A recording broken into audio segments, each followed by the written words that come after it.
جو نظریں ادھر ادھر گھما رہی تھی اس کی طرف دیکھا اور پھر کئی لمحے دیکھتی رہی۔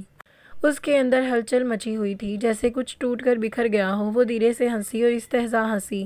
ایوان خان ہیر زبیار سے پوچھ رہا ہے وہ کیسی ہے، وہ اس کا حال پوچھ رہا ہے۔ اسے بے حال کرنے کے بعد وہ کمال بندہ تھا، وہ چوٹ دینے کے بعد انجان بننے والوں میں سے تھا۔ میں ٹھیک ہوں، بالکل ٹھیک، الحمدللہ۔ وہ ٹھہری اور پھر تیزی سے بول گئی۔ اسے اپنی آواز کسی کھائی سے آتی محسوس ہو رہی تھی۔ جھوٹ بولنا کتنا مشکل ہوتا ہے نا، خاص کر تب جب سامنے والے کو سچ پتہ ہو، جب سچ آنکھوں میں دکھتا ہو۔ میں کل گھر آؤں گا۔ وہ نہ جانے کیوں اتنے عام سے لہجے میں بول رہا تھا اور اسے عجیب لگا۔ اس نے ہنکارا بھرا اور سر ہلاتی پلٹ گئی۔ تمہیں کوئی مسئلہ تو نہیں؟ اسے جاتے دیکھ کر وہ گویا ہوا، یوں جیسے اس میں سالوں سے بات چیت ہو رہی ہو۔ وہ وہیں رک گئی، لیکن پلٹی نہیں۔ مسئلہ انجان لوگوں سے ہوتا ہے، مجھے خاص مسئلے نہیں ہوتے، نہ ہی خاص فرق پڑتا ہے۔ آپ شوق سے آئیں، آپ کے چاچو کا گھر ہے۔ وہ بولی تو لہجہ پتھر تھا اور سر جھکائے زیر لب مسکرایا اور قدم باہر کی جانب لیتی باہر نکل گئی۔ اس نے ارزم کو دیکھا جو اسے گھور رہا تھا۔ یہ کون تھی ڈیڈ؟ کیا آپ اسے جانتے ہیں؟ ارزم نے سینے پر چھوٹے ہاتھ باندھے بولا تو اس نے اسے گود میں اٹھایا۔ وہ وہی چھوٹی لڑکی، آپ نے تھوڑی سی بڑی۔ وہ دروازے کو دیکھتا بولا جہاں سے وہ گئی تھی۔ اس کی آنکھوں میں چمک آئی تھی۔ اگر آپ جانتے ہیں تو اچھی بات ہے۔ شی از ویری پریٹی گرل۔ اب بھی مجھے پڑھانا ہے۔ نیچے اتارے، ارزم نے اسے دیکھتے کہا اور اس کے برے بال بگاڑ چکا تھا۔ اس کی حرکت پر ارزم نے ناک چڑھائی۔ ارزم بیٹا جاؤ تم اوپر اپنی پھوپھو کے پاس، روم میں سیکنڈ فلور کا، سیکنڈ روم ان کا۔ زبیار صاحب نے ارزم کو دیکھتے مسکرا کر کہا، جو باپ کے ساتھ ہی بڑے روب سے صوفے پر بیٹھا تھا۔ وہ آدھا گھنٹہ پہلے یہاں آیا تھا۔ جب اسے اپنی ماں کے کینیڈا شفٹ ہونے کا پتہ چلا تو وہ خاموش ہو گیا تھا۔ وہ لوگ اسے پتہ کر نہیں گئے تھے اور غلطی اس کی تھی اور یہ بات مانتا تھا، لیکن اس کا اقرار کرنے کی ہمت نہ تھی۔ پھوپھو نہیں ہے وہ تمہاری؟ اس نے تیزی سے ارزم کو دیکھتے اس کے تیز لہجے پر زبیار صاحب نے اچنبے سے اسے دیکھا۔ وہ سر جھکا گیا۔ وہ اس وقت گرے پینٹ کوٹ میں ملبوس سنجیدہ سی شکل لیے وہ ہاتھ کو باہم جوڑے صوفے پر بیٹھا تھا۔ ڈیڈ، وہ کل والی پریٹی لیڈی؟ اس نے اپنے باپ سے تصدیق کرنی چاہی، جس پر وہ اس بات میں سر ہلاتے تو خوش ہوتا اٹھ کر اوپر کی جانب بڑھ گیا۔ وہاں صرف دو لوگ تھے۔ وہ 2 چیئر صوفے پر ان کے سامنے سر جھکائے بیٹھا تھا اور زبیار صاحب اس کے سامنے 1 سیٹ صوفے پر اس کے جھکے سر کو دیکھ رہے تھے۔ کیوں آئے ہو یہاں؟ سامنے پڑی میز پر چائے کا کپ اٹھاتے انہوں نے ایک نظر اسے دیکھا، جو سر اٹھائے نظر بھر کر انہیں دیکھتا لب بھیج گیا۔ جس کی خواہش آپ لوگوں کو تھی وہ خواہش پوری کرنا چاہتا ہوں۔ اس کے چہرے پر از حد سنجیدگی تھی۔ اس نے بات گما کر زبیار صاحب بیرے سے مسکرائے۔ خواہش اگر وقت پر پوری ہونا تو دل ان خواہشات کی چاہ کرنا چھوڑ دیتا ہے ایوان خان۔ انہوں نے چائے کا دوسرا گھونٹ بھرتے قدرے سنجیدہ کہا تھا۔ اس کی بات پر اس شخص نے ہاتھ سختی سے باہم جوڑے اور سر اٹھا کر انہیں دیکھا، اور ادھوری خواہشات دل کے ساتھ ساتھ روح میں بھی کسک چھوڑ جاتی ہیں۔ اس نے آگے بڑھتے چائے کا کپ اٹھاتے لبوں کو لگایا۔ اس کے لب بے ساختہ مسکرا اٹھے۔ 4 سال پہلے کی ایک یاد نے اس کی آنکھوں میں چمک بھری۔ خواہشات کے ادھورا رہ جانے میں جس کا ہاتھ ہونا وہ ہر وقت کے چکر کے بعد اس خواہشات کو پورا بھی کر دے تو کوئی فائدہ نہیں ہوتا، وہ خواہشات ناسور بن جاتی ہیں۔ انہوں نے اس کے مسکرائے لب دیکھے اور پھر چائے کے کپ کو میز پر رکھتے بات مکمل کی۔ ان کا لہجہ جتانے والا تھا۔ اب کوئی فائدہ نہیں ہے، تم یہاں سے چلے جاؤ۔ واپس سیدھے ہوتے انہوں نے ٹانگ پر ٹانگ جمائی اور اسے دیکھا، چائے کے کپ کو لبوں تک لے جاتے اس کا ہاتھ تھم گیا۔ اس نے نظر اٹھا کر انہیں دیکھا اور لب بھینچ لیے۔ اس نے چائے کا کپ میز کے کنارے پر رکھا اور سیدھا ہوا۔ تعلقات فائدے کے لیے نہیں جوڑے جاتے چاچو، اس نے ٹائی کی نٹ درست کرتے کہا۔ اسے لگا جیسے بہت بڑا خسارہ اس نے اپنے حصے میں لکھوا لیا ہے، اور اسے فقط ایسا لگا نہیں، ایسا ہی تھا، وہ بہت بڑا خسارہ اپنے حصے میں لکھوا چکا تھا۔ تعلقات بری محفل میں توڑے بھی نہیں جاتے بھتیجے، وہ دھیرے سے مسکراتے بولے تھے۔ ان کے لبوں میں گہری سنجیدگی تھی اور وہ نظریں جھکا گیا، وہ شرمندہ تھا۔ تم نے بھری محفل میں میری بیٹی کو بے ضرر کر دیا ایوان خان۔ اتنا دکھ تمہارے کاٹ دار لفظوں کا نہیں تھا جتنا بھری محفل میں اس کے سرخ جوڑے میں منائے گئے ماتم پر تھا۔ ان کی آواز میں دکھ تھا لیکن وہ بظاہر مسکرا رہے تھے۔ ایوان خان کا سر مزید جھک گیا۔ ہم حاصل چیزوں کی قدر نہیں کرتے اور لا حاصل چیزوں کو سر آنکھوں پر رکھتے ہیں۔ لا حاصل کو نظر آنکھوں پر رکھنے کی کوشش میں ہم حاصل کو بھی پیروں تلے ڈون دیتے ہیں۔ وہ صوفے سے کھڑے ہوئے۔ ایوان خان وہیں بیٹھا تھا۔ اس کے کندھے جھک گئے تھے۔ 4 سال پہلے اٹھائے گئے اس کے عمل پر سرخ جوڑے میں وہ ملبوس اس لڑکی کے باپ نے ایک لفظ ادا نہیں کیا تھا، لیکن آج وہ اس شخص کو آئینہ دکھا رہے تھے۔ وہ اسے شرمندہ کرنا چاہتے تھے اور انہوں نے کیا تھا۔ مجھے افسوس ہے۔ وہ جانے کے لیے پلٹے۔ جب سر اٹھائے بولا تھا، اس کے لفظوں میں کہیں دکھ، شرمندگی چھپی ہوئی تھی، جیسے آج بھی وہ عیاں نہیں کرنا چاہتا تھا۔ وقت گزرنے کے بعد افسوس کرنے کا کوئی فائدہ نہیں۔ وہ ویسے ہی بھولے ہوئے تھے۔ انہوں نے پلٹ کر اس مرد کو نہیں دیکھا۔ اس کی بات پر وہ لب بھینچتے کھڑا ہوا۔ میں آپ کے فیصلے کا منتظر رہوں گا۔ کوٹ کا بٹن بند کرتا اس بار سپاٹ لہجے میں بولا۔ زبیار صاحب اس کی جانب پلٹے۔ کس فیصلے کا؟ وہ انجان بنے۔ آپ کی بیٹی سے نکاح کے فیصلے کا۔ وہ ڈیٹ بن گیا۔ ڈیٹ مت بنو ایوان خان، وہ کبھی نہیں مانے گی۔ انہوں نے گویا بات ختم کی تھی۔ وہ جانتے تھے کہ ہیر زبیار ہرگز نہیں مانے گی۔ میں آپ کا ہی خون ہوں چاچو۔ میں پیچھے ہٹنے والوں میں سے نہیں ہوں۔ میں اسے حاصل کر لوں گا۔ اسے حاصل کرنے کے بعد لا حاصل کے پیچھے نہیں بھاگوں گا۔ وہ بولا تو لہجہ پختہ تھا۔ وہ ایک قدم اس کی جانب بڑھا کر اس کی آنکھوں میں سکتی ایک ٹھوس فیصلہ۔ میں ایسا انسان بنوں گا جو حاصل کو سر آنکھوں پر بٹھا کر رکھنے والا ہے۔ وہ مضبوط لہجے میں بولا۔ اس نے لفظوں پر دباؤ دیا۔ زبیار صاحب خاموشی سے اسے دیکھتے رہے۔ مجھے حاصل کی تمنا نہیں ہے۔ لا حاصل کو حاصل کی تمنا نہیں ہوتی۔ سیڑھیوں پر کھڑے وہ اس کے چہرے کو دیکھتے بولی۔ زبیار صاحب نے ایک نظر اسے دیکھا۔ وہ خاموشی سے وہاں سے کمرے میں چلے گئے۔ انہوں نے اپنی بیٹی پر بھروسہ تھا کہ وہ ایک اچھے دوست تھے اور اچھے دوست دوستوں پر بھروسہ کرتے ہیں۔ ڈیڈ، ارزم دھیرے سے بولتا سیڑھیاں اترتا اس کے پاس آتے صوفے کے قریب کھڑا ہوا، جبکہ ایوان خان نے ارزم کی آواز سنی ہی نہ تھی۔ میں صاف لفظوں میں بولتا ہوں، مجھے تم سے نکاح کرنا ہے۔ وہ سنجیدگی سے اس کے وجود کو دیکھتے بولا، جو اس کی بات پر کچھ پل ساکت ہوئی۔ پلکیں جھپکائے بغیر وہ وہیں کھڑی رہی۔ وہ اسے ہی دیکھ رہی تھی۔ وہ سیڑھیاں اترتی نیچے آئی اور قدم اٹھاتے اس کے مقابل آ کر کھڑی ہو گئی۔ اس شخص نے غور سے اس چھوٹی لڑکی کو دیکھا۔ اس کی آنکھیں اب چمکتی نہیں تھیں۔ اس چھوٹی لڑکی کی آنکھیں خالی تھیں، پرتاثر سے پاک۔ میں صاف لفظوں میں انکار کر رہی ہوں۔ اس نے ہلکی طنزیہ مسکراہٹ سے اسے دیکھتے جملہ مکمل کر دیا۔ اس کی خالی آنکھوں میں چمک پیدا ہو گئی۔ 4 سال بعد اس کی نظریں چمک اٹھی تھیں۔ وجہ؟ اسے دیکھتے اس نے درمیانی 2 قدم کا فاصلہ کیا، ایک قدم میں سمیٹا، اس کے سر پر کھڑے ہوئے غمگین سنجیدگی سے سوال کیا، مجھے ایک دراز عمر شخص سے شادی نہیں کرنی۔ میں اپنی زندگی کیسے گزاروں گی؟ میں تو آپ کو سنبھالتی رہوں گی نا۔ اس نے بہت کچھ لٹا دیا تھا ایک ہی سانس میں۔ وہ اندر سے سہمی تھی اس کے اس قدر نزدیک کھڑے ہونے پر، وہ اچانک نکاح کے آفر پر، لیکن اس نے چمکتی آنکھوں سے اسے جواب دیا، بالکل ویسا ہی جواب جیسا 4 سال پہلے اس شخص نے اسے دیا تھا۔ ہاں، تم مجھے سنبھال سکتی ہو۔ وہ اس کی آنکھوں میں اپنی چمکتی آنکھیں ڈالتے بولا۔ اس کے لفظوں میں کچھ چھپا ہوا تھا، عجیب سی بے چینی۔ وہ بے ساختہ اس کی نظروں کی حرارت سے گھبراتی قدم پیچھے لے گئی۔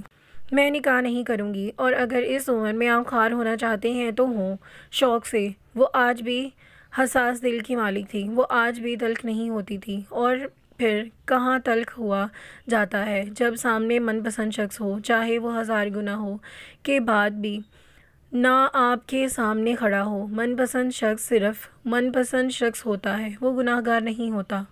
میں تمہارا انتظار کروں گا، اسے دیکھتے دھیمی مسکراہٹ سے بولا۔ ہیر زبیار نے اس کی نظر سے چہرے سے ہٹا لی۔ وہ شخص خوبصورت آنکھوں کا مالک تھا، اسے لفظوں کا جادو چلانا آتا تھا، اور وہ بخوبی جانتا تھا کیسے منانا ہے۔ ارزم، ہونے والی ماما کو خدا حافظ بولو۔ اس نے پلٹ کر ارزم کو دیکھتے نچلا لب دانتوں تلے دبایا۔ اس کی بات پر ہیر زبیار کی آنکھیں پھیلیں۔ او خدا حافظ موم۔ ارزم حیرانگی سے وہ باپ کو دیکھتے مسکرا کر بولتا باہر بھاگ گیا۔ وہ بھی قدم دروازے کی جانب بڑھا گیا۔ Shut up! ہیر زبیار ہوش میں آتے سختی سے چیخی۔ دروازے کی دہلیز پر کھڑے اس کے لب مسکرائے۔ قبول ہے۔ وہ رکا اور بہم سے لہجے میں بولتا وہاں سے چلا گیا۔ وہ پیچھے اس کی پشت کو گھورتی رہ گئی۔ اسے اندازہ نہیں تھا وہ شخص اس وجہ سے اس کے گھر آنے کو بول رہا تھا، ورنہ وہ وہاں ہی اسے ٹکا سا جواب دے کر آتی۔ لیکن کیا وہ باز آ جاتا؟ اس شخص نے بس اس زخم تازہ کیے تھے فقط۔ سر وہ وہاں ضرور آئے گا، وہاں اسیر عالم کی بیوی جائے گی، وہ ضرور آئے گا۔ اس نے آنکھوں میں چمک لاتے سامنے چیئر پر بیٹھے بڑے آفیسر کو دیکھتے کہا، جس نے پرسوچ نظروں سے اسے دیکھا۔ تمہیں اتنا یقین ہے اسیر عالم کی وہاں آئے گا؟ وہ تمہاری وائف کو خطرہ ہو سکتا ہے۔ آفیسر نے چیئر سے اٹھتے اسے دیکھتے سوال کیا تھا۔ وہ وہاں ضرور آئے گا جہاں قلب ہوگی، وہاں ایسل ایڈم ضرور ہوگا۔ اس نے ایک ایک لفظ چبا کر، اس کے لہجے میں سنجیدگی تھی، گہری سنجیدگی۔ میں نے کاشی کو بولا ہے وہ اسے میرے کیفے دے لٹل ویکریز میں لے جائے۔ اسیر عالم نے کچھ سوچتے ہوئے آفیسر نے اسے دیکھا۔ وہ سوچ میں پڑ گیا۔ یہ ایسل ایڈم کو پکڑنے کا ایک اچھا موقع تھا۔ میں نے سنا ہے وہ آج کی ڈیل کرنے والا ہے۔ وہ 10 سالوں میں کی گئی اس کی ہر ڈیل سے زیادہ بڑی ہے، کوئی ایلیٹن مافیا کے ساتھ۔ آفیسر نے اسے دیکھتے اس کی انفارمیشن میں اضافہ کیا۔ اسیر عالم نے آفیسر کو دیکھا۔ یہ بات آپ کو کہاں سے پتہ چلی؟ میری سرچ میں تو ایسا کچھ نہیں ہے۔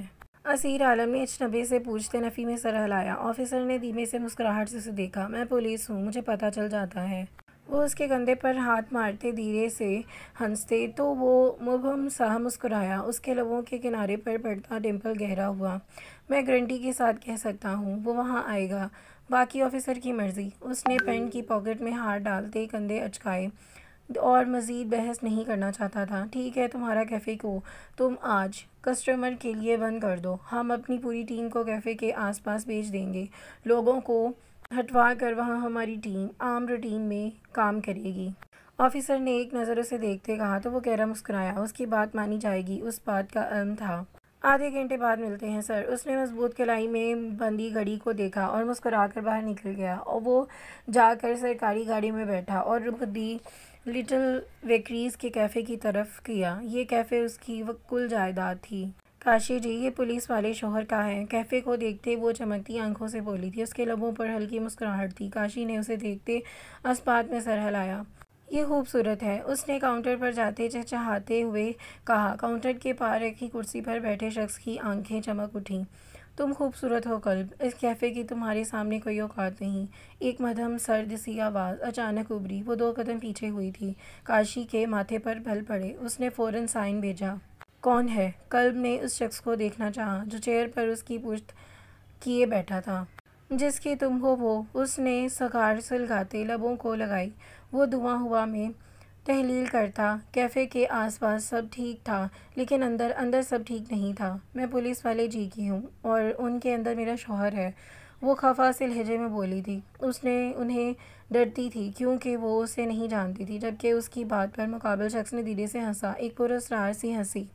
اندر والا شوہر باہر نکل آیا۔ قلب، اس نے دھواں پھر سے ہوا میں تحلیل کیا۔ کئی قدموں کی چھاپ پر وہ دھیرے سے ہنسا۔ اس کی آنکھوں میں وحشت ابھری تھی۔ دروازہ کھول کر کئی لوگ اندر داخل ہوئے۔ ان کی گن کا رخ اس کاؤنٹر کی طرف تھا جہاں وہ شخص تھا۔ دروازہ بند ہوا۔ اتنی آوازوں پر قلب کے پیچھے مڑ کر دیکھا۔ جو اس کی آنکھوں میں ڈر تھا ابھرا تھا، وہ سہم کر کاؤنٹر کے ساتھ لگ گئی۔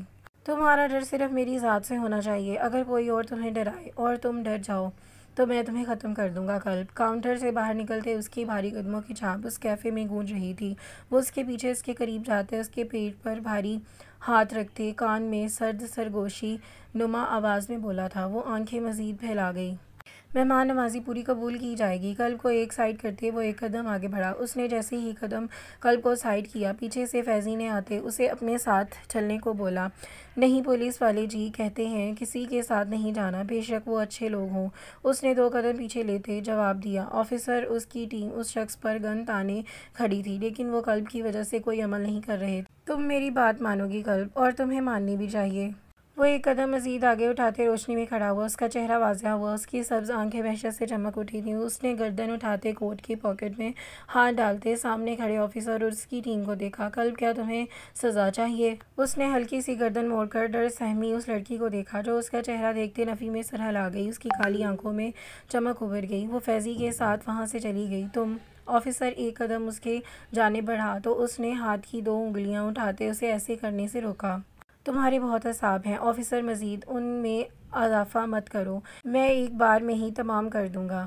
پچھلے دروازے سے اندر آتے ایک آدمی نے اس کے لیے وہاں ایک ٹیبل کے آگے چیئر اٹھاتے اس کے قریب رکھی جس پر وہ بڑے گروفر سے ٹانگ پر ٹانگ رکھے بیٹھا۔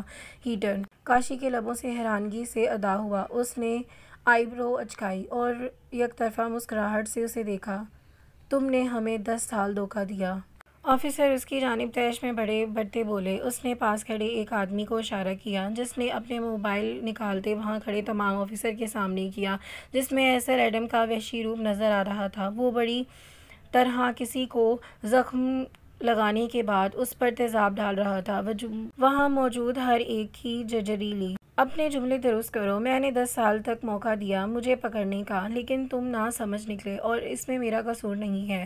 اس نے سگار واپس نکالتے لبوں کو دباتے نفی میں سر ہلایا تھا۔ اس کے لہجے میں استہزاء پن تھا۔ وہاں کھڑا ہر شخص حیران تھا۔ سر، آپ لوگوں نے مجھے انفارم نہیں کیا۔ پیچھے سے ابھرنے والی آواز پر آفیسر نے پیچھے مڑ کر دیکھا۔ وہ سب حیران تھے۔ ایک بار پھر اسیر عالم، کاشی کے لب پھڑپھڑانے۔ وہاں ہر کوئی چیئر پر بیٹھے اس شخص کو اور 10 قدم کے فاصلے پر کھڑے اس شخص کو دیکھ رہا تھا۔ وہ دونوں بالکل ایک جیسے تھے۔ دراز قد، چمکتی سبز آنکھیں، عنابی لب اور سرخ و سفید رنگ۔ اگر کوئی چیز مختلف تھی تو وہ ان کے تاثرات تھے۔ جہاں کرسی پر بیٹھے اس شخص کے تاثرات پراسراری لیے تو وہیں 10 قدموں کے فاصلے پر کھڑے اس شخص کے تاثرات میں ہلکا خوف تھا۔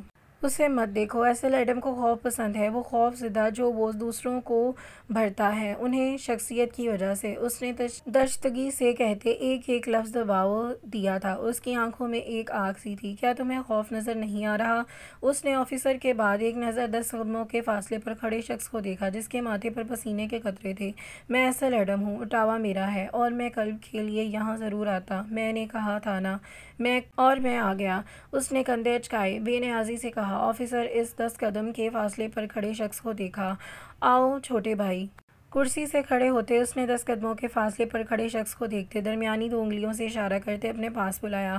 اس کی درمیانی انگلی میں کالے نگینے کی انگوٹھی چمک رہی تھی۔ وہ شخص چلتا ہوا خوف سے اس تک پہنچا تھا۔ اس نے سر جھکائے رکھا۔ ہر کوئی حیرانگی سے سارا معاملہ سمجھنے کی کوشش کر رہا تھا۔ یہ میرا چھوٹا بھائی ہے یارو عالم، مجھے اس سے 60 سیکنڈ چھوٹا بھائی۔ اس نے یاور عالم کو کی جو کہ گردن پیچھے سے پکڑتے اس پر دباؤ دیتے ہنستے ہوئے کہا، ایک سرد وحشی ہنسی۔